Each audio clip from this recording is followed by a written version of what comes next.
Prazer receber a todos. É mais uma edição do programa Brasil em Debate. Hoje recebemos com muita honra o deputado Júlio Lopes, do PP do Rio de Janeiro. Deputado, bem-vindo.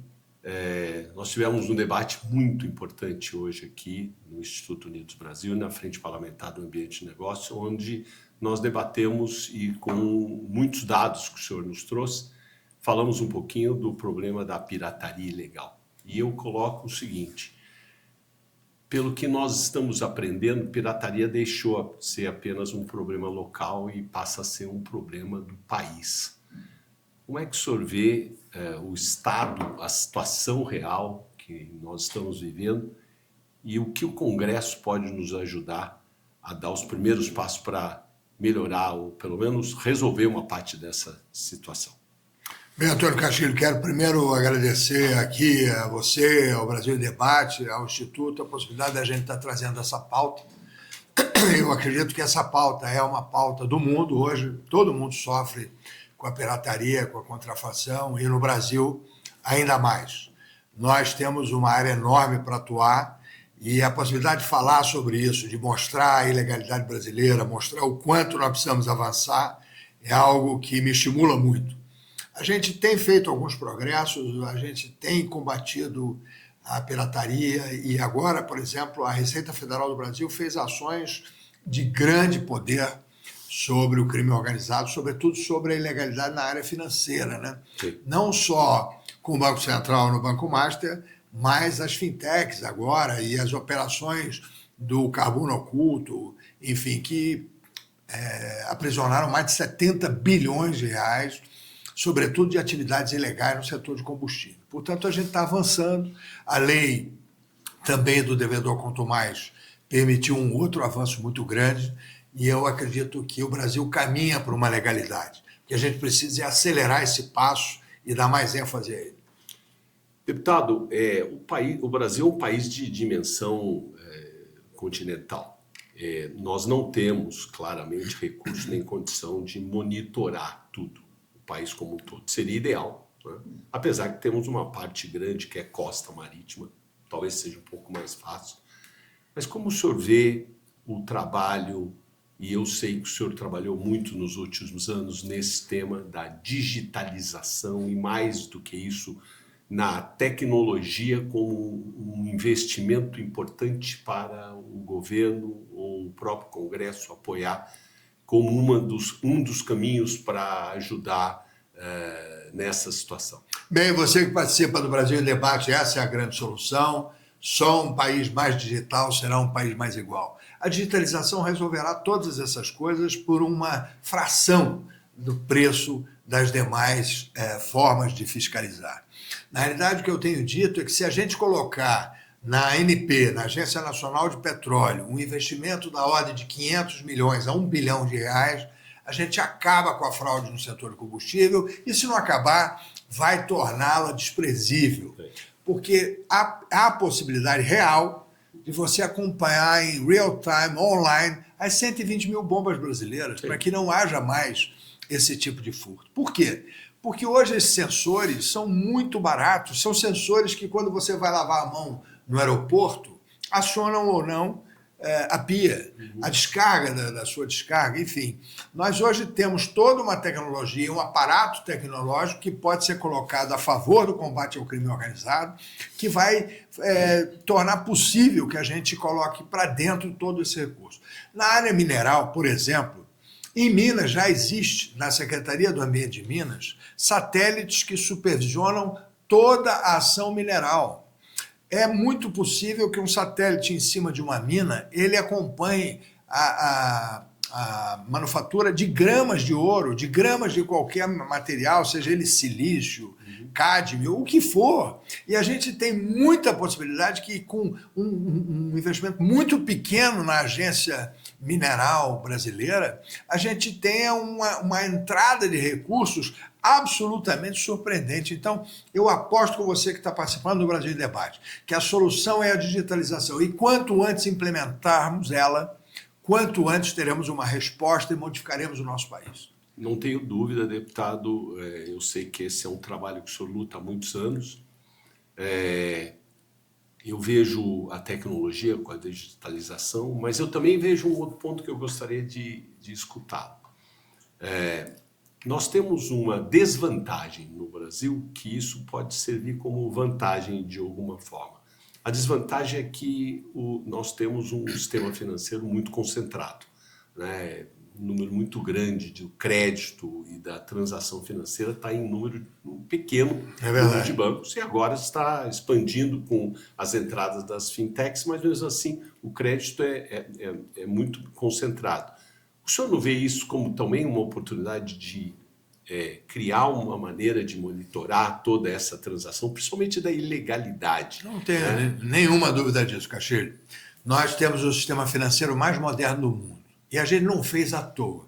A gente fez porque nós convivemos durante décadas com uma inflação que era absolutamente desregrada e sem controle, e por essa razão aparelhamos e construímos o melhor e maior sistema financeiro do mundo em termos de tecnologia. Nenhum outro tem a capacidade de depositar e fazer transações online em tempo real como nós temos. E por essa razão, a gente tem hoje no sistema financeiro brasileiro formas e meios de implementar controles que permitam a gente ter um avanço muito grande com o combate ao crime organizado. O próprio PIX, que é uma invenção nacional, é a melhor e maior solução do mundo em termos de controle de pagamento. Pouca gente carrega dinheiro hoje. Pois é, basicamente o dinheiro está sumindo. Para você ter uma ideia, eu hoje implemento a lei da duplicata eletrônica, que é a eletronização da duplicata registrada no Banco Central, que é uma enorme vantagem na democratização do crédito brasileiro, que sem reciprocidade bancária, o cidadão portador de uma duplicata vai poder fazer o desconto dela, porque ela estará fidedigna no Banco Central. Eu fui ao Banco Central falar com o ex-presidente, né? E ele me disse naquela época porque eu estava lutando pela implementação da duplicata, ele disse: Júlio, eu não tenho dinheiro para implementar a duplicata, porque o meu dinheiro com o PIX acabou, meu dinheiro para eletronização de e-mails. Eu tenho 300 milhões para imprimir papel moeda, mas eu não tenho 60 milhões para continuar o programa do PIX e da duplicata eletrônica. E ele foi um grande presidente do Banco Central, enfim. Roberto Campos Neto, um homem brilhante, com quem eu convivi muito e que me ajudou muito a implementar a lei da duplicata eletrônica. Vocês vejam que loucura, o Brasil tinha 300 milhões para imprimir papel moeda, que não precisava mais por causa do PIX, e não tinha 60 milhões para tocar o PIX e a duplicata eletrônica. Então, quero dizer a você, quero dizer ao Brasil, que nós estamos num bom caminho, que a gente está eletronizando a nossa moeda, que a nossa moeda cada vez é uma moeda mais digital, que o nosso sistema financeiro é o mais moderno do mundo e que nós estamos avançando no combate ao crime organizado no setor de pirataria, contrafação e falsificação. Estão até copiando o nosso sistema financeiro, né? O nosso PIX está sendo agora o modelo para o mundo. O Trump está com medo do PIX, pô. Imagina. Deputado, uma última pergunta. A reforma tributária vai mudar muita coisa no país, né? Por um lado, nós vemos como um trabalho brilhante que o Congresso Nacional fez, entregando essa modernização do sistema, acabando com esse manicômio tributário que nós tivemos no Brasil.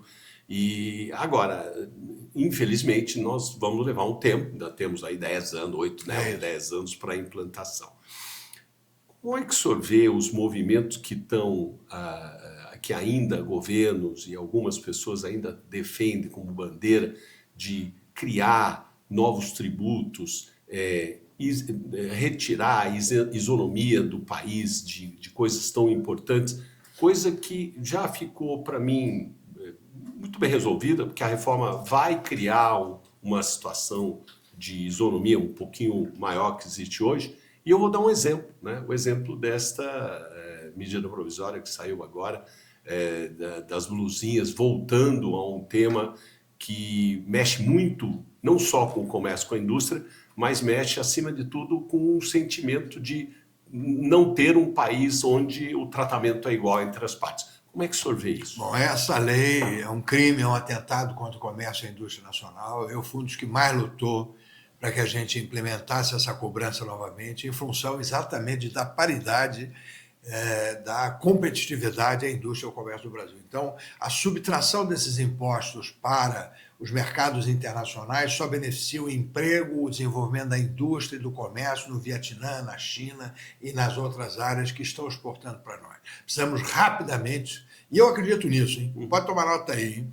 Fim da eleição, a MP vai vencer e eles não vão renovar a MP, porque essa arrecadação é importante, mas muito mais importante que a arrecadação é a isonomia competitiva para as indústrias e para o comércio brasileiro.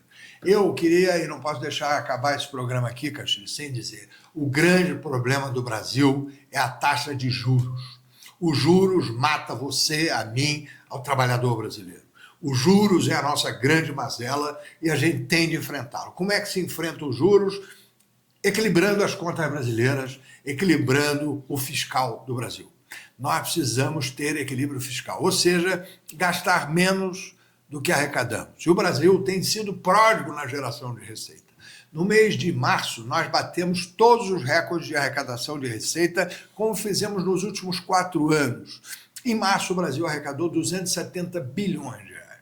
Foi a maior arrecadação desde 1995, sendo 5,5% acima do mês de março de 2025. O problema é que a gente gastou 12,4% a mais do que gastou em março do ano passado. E assim sucessivamente. Em abril, novamente o crescimento da receita para 7,5% real. Nenhuma empresa, ninguém consegue fazer o seu faturamento crescer 7,5% real e a Receita Federal do Brasil consegue. Só que eles também conseguem gastar mais, gastar 14%. Então, há um descontrole flagrante, e esse controle, sobretudo, vem da Previdência Social e da Assistência Social do Brasil. Eu não estou aqui propondo acabar com a Previdência, nem acabar com a Assistência Social. Estou propondo que ela seja menos onerosa, que ela seja revista, que ela seja melhor trabalhada, que ela seja equalizada, que ela seja efetivamente um bem a favor do país. Deputado, concordo em número grau e mais, existe um erro de entendimento da população como um todo que acredita que a definição de taxa de juros do Brasil é uma definição única e exclusiva do interesse de alguém ou do palpite de alguém dentro do Banco Central. E não sabe ou desconhece que isso é uma resultante de um trabalho que mostra a projeção do risco do país, e o risco do país está associado a gastar mais do que receber. Estamos recebendo... Só para terminar aqui, Lucas, mas nós também temos uma cultura de juros elevados. Sim.